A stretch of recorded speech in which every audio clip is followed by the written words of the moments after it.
Students, I am Shikha Podar and you are watching your YouTube channel Full Solution for Business Law. So we were studying about Indian Contract Act 1872. हमने सारे topics कर लिए थे, बस we were left up with contingent contract and quasi contract. Now we will do that two topics. So the first one is contingent contract.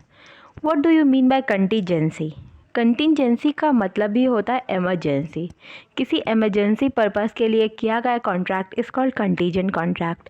As for example, हम insurance company में जाते हैं, बाइक का insurance करवाते हैं, scooty का insurance करवाते हैं, घर का इंश्योरेंस करवाते हैं, तो ये सब कंटीजेंट कॉन्ट्रैक्ट के अंदर आता है.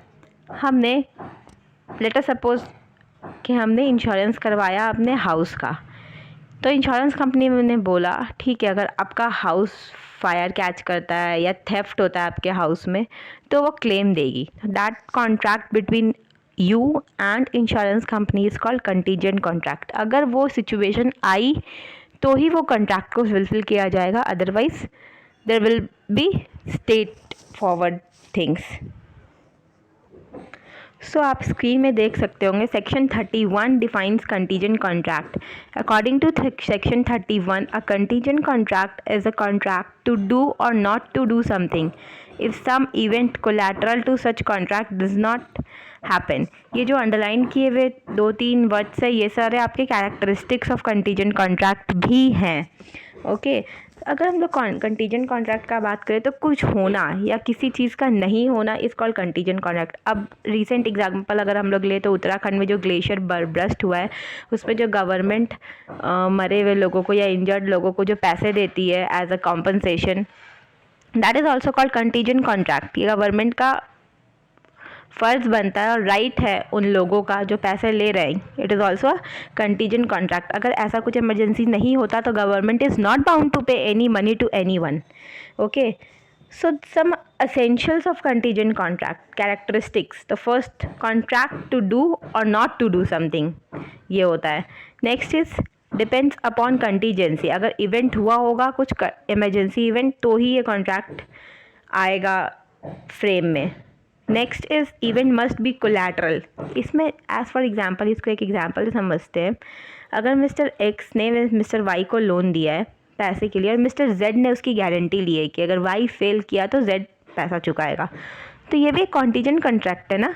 अगर वाई फेल किया तो जेड का बारी आएगा पैसा चुकाने का. अगर वाई ने अपने पैसे खुद दे दिए तो जेड का यहाँ कोई रोल नहीं है. बट अगर फेल किया तो it is a emergency situation in future, certain और अनसर्टेन सिचुएशन ऑफ फ्यूचर. इस कॉन्ट्रैक्ट को, कंटीजेंट कॉन्ट्रैक्ट को उन सिचुएशंस के लिए बनाया जा सकता है जो इंसान के कंट्रोल में है या फिर इंसान के कंट्रोल में नहीं भी है. जो पार्टीज़ है कॉन्ट्रैक्ट कर रही है उनके कंट्रोल में भी हो सकती है. अब उत्तराखंड का ग्लेशियर बर्स्ट किसी के कंट्रोल में तो नहीं था, पर कॉन्ट्रैक्ट बना ना गवर्नमेंट और पीपल्स के बीच में. Next characteristic, the event should not be मियर will of the promisor. ऐसा नहीं है कि प्रोमिसर का सिर्फ विल लो. प्रोमिसर के विल के अकॉर्डिंग इवेंट नहीं होते हैं. प्रोमिसर का कभी कभी कुछ और करने का मन होता है और इवेंट कुछ और हो जाता है, तब तो कॉन्टीजेंट कॉन्ट्रैक्ट आता है फ्रेम में, तब तो कंटीजेंट कॉन्ट्रैक्ट का वर्क होता है. So this is all about contingent contract. आपको डेफिनेशन दे दिया गया है, पीडीएफ दे दिया गया है, study that PDF. Now we will study about the quasi contract. Quasi contract is not a contract in real sense. As आप स्क्रीन पे देख सकते हैं लिखा हुआ है ऑलमोस्ट और अपेरेंटली बट नॉट रियली. ये रियल सेंस में कोई कॉन्ट्रैक्ट नहीं, इसे इम्प्लाइड कॉन्ट्रैक्ट भी हम लोग बोलते हैं. इसमें क्या होता है, सपोज टेक एन एग्जांपल, आप लोग को कोई बिस्किट की पैकेट ख़रीदनी है. आप लोग दुकान पे जाते हैं, बिस्किट की पैकेट ख़रीदते, बदले में सेलर को पैसे दे देते हैं, ख़त्म. आपने सेलर से कोई कॉन्ट्रैक्ट नहीं किया है कि हाँ मैं आऊँगी, आपको बिस्किट की पैकेट ख़रीदूँगी तो आपको पैसे दूँगी. It is not a contract between you and the seller. ठीक है, फिर भी आप जाते हैं, बिस्किट लेते हैं और सेलर को पैसा देते हैं. ऐसा तो नहीं है कि जाते हैं, बिस्किट उठाते हैं और कुछ नहीं, बस बिस्किट उठाया और घर आ गया. तो आपका ड्यूटी है सेलर को पैसा देना, कंसिडरेशन देना. ये आप दोनों के बीच में कॉन्ट्रैक्ट नहीं है, पर लॉ स्पेसिफाई करता है कि अगर आप कुछ सामान खरीदते हो तो आपको सेलर को पैसा देना है. This is called quasi contract. Quasi contract के अगर कैरेक्टरिस्टिक्स को देखा जाए तो इसमें बस यही है पहला, not created at will of parties, parties अपने से उस कॉन्ट्रैक्ट को क्रिएट नहीं करती है। Party is bound to pay money, एक पार्टी को पेमेंट करना होता है। राइट इन पर्सन, राइट है सेलर का आपके ऊपर कि आप उसको पैसा देंगे। Right to receive money, seller का राइट है ये। ओरिजिन ड्यू टू लॉ, क्योंकि लॉ स्पेसिफाई किया है कि अगर आप दुकान से कुछ खरीदते हैं तो आपको दुकान को पैसे देने हैं, तो it is a law specified contract. Next, missing of any essential element of contract, any of the essential element of valid contract is missing in quasi contract. Quasi contract में कोई एसेंशियल एलिमेंट्स मिसिंग हो सकता है, like as for example कुछ भी एक element जो होता है जो वैलिड कॉन्ट्रैक्ट के लिए इम्पॉर्टेंट होता है, वो क्वाजी कॉन्ट्रैक्ट में मिसिंग हो सकता है, क्योंकि quasi contract is not a contract in real sense. जैसे कि एक इम्पॉर्टेंट एलिमेंट है कॉन्ट्रैक्ट का कि टू पार्टीज शुड एग्री, पर यहाँ पे क्वाजी कॉन्ट्रैक्ट में इट इज़ नॉट नेसेसरी कि आप जाके सेलर के साथ कॉन्ट्रैक्ट बनाएं, so it is missing of an element. You can see your screen over here.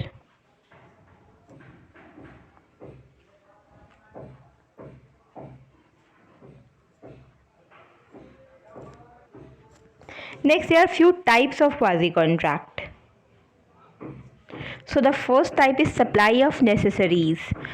इसका मीनिंग होता है कि let us suppose with example, mister A mister B के घर में कुछ नेसेसरी सामान सप्लाई करता है। मिस्टर बी के घर में कोई नहीं है जो बहुत सामान ला सके उनके लिए, मिस्टर बी बहुत बूढ़े इंसान है, पर मिस्टर ए खुद से जाके सामान मिस्टर बी के घर में पहुंचा देता है।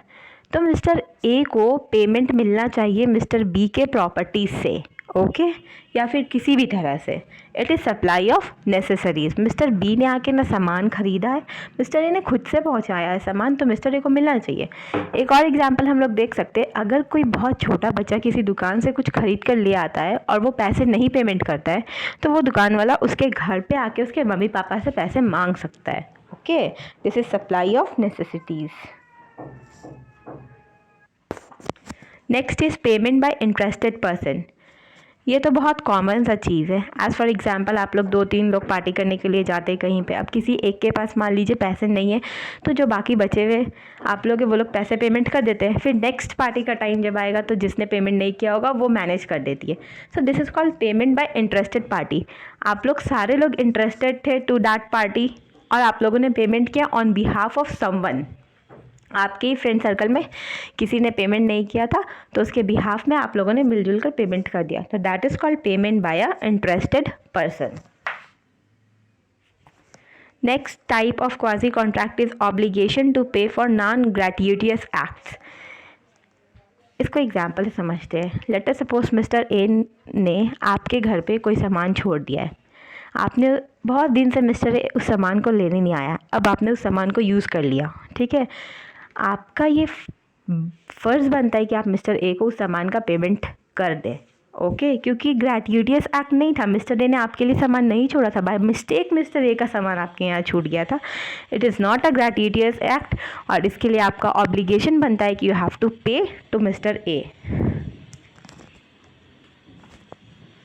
Next is responsibility of finder of goods. ये आपको बता दिया गया था कि अगर हम लोग सड़क पे चल रहे और किसी का कोई सामान गिर गया है, तो हम दोनों के बीच में कॉन्ट्रैक्ट नहीं है, फिर भी हमें उसका सामान उसे उठाकर देना है। That is responsibility of finder of goods. Last is mistake और क्वर्जन। मिस्टेक और क्वर्जन का मतलब होता है, अगर मिस्टर ए ने मिस्टर बी को मिस्टेकनली कुछ सामान दे दिया है या फिर मिस्टेकनली पैसा ज़्यादा दे दिए हैं, तो मिस्टर बी का ये ड्यूटी बनता है वो मिस्टर ए को ज़्यादा दिए हुए पैसे रिटर्न करे, ठीक है। और क्वर्जन से अगर हम लोग जाएं इसमें, तो मान लीजिए मिस्टर ए ने मिस्टर बी के साथ कॉन्ट्रैक्ट किया था, उन्होंने कहा था कि तुम मुझे घर के डॉक्यूमेंट दो वरना हम तुम्हारा ये चीज़ अपने पास रख लेंगे। तो इस केस में क्वाजी कॉन्ट्रैक्ट भी बनता है कि मिस्टर ए जो मिस्टर बी से क्वर्जन से, दबाव से गुड्स लिए थे, उनको उसे वापस कर देना है। That is quasi contract. ये उन दोनों के बीच में कॉन्ट्रैक्ट हुआ नहीं है, पर it is responsibility of the person कि कोई भी सामान अगर मिस्टेकनली या प्रेशराइज करके लिया गया हो तो उसे रिटर्न कर दे। Okay, that's all about contingent contract and quasi contract. Thank you.